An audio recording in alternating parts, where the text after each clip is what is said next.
Maintenir les deux sous-systèmes éducatifs au Cameroun, système calqué sur le statut bilingue du pays, c'est l'une des recommandations adoptées lors du Grand Dialogue national. Dialogue qui s'est tenu en début octobre 2019 pour mettre un terme à la crise séparatiste dans les régions anglophones du pays. Dans la commission sur le système éducatif, la prise en compte des spécificités linguistiques est apparue comme une nécessité pour dissiper tout sentiment de marginalisation au sein des communautés.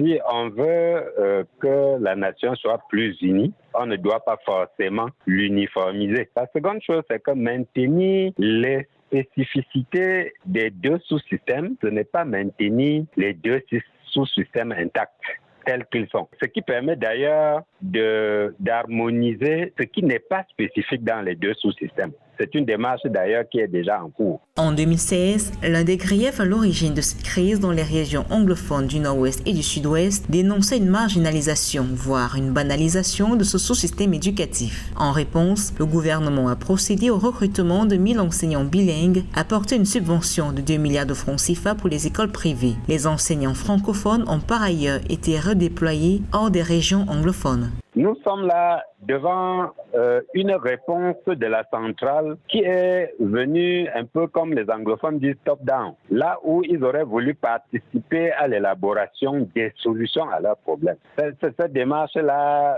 probablement, a un peu heurté les anglophones. Maintenant, quant aux solutions elles-mêmes qui ont été proposées, je vais me permettre de dire que ces solutions portaient sur des questions de détail, là où il fallait une démarche systémique et holistique. Après 3 années de tensions sécuritaires dans les régions du Nord-Ouest et du Sud-Ouest du Cameroun, majoritairement sur sous-système éducatif anglophone, le bilan scolaire est lourd. Environ 5900 écoles fermées, 40 autres incendiées et 600 000 enfants non scolarisés selon l'UNICEF. Parmi les recommandations formulées face à ce désastre figure la tenue des États généraux de l'éducation qui permettrait de régler durablement les problèmes dans ce secteur.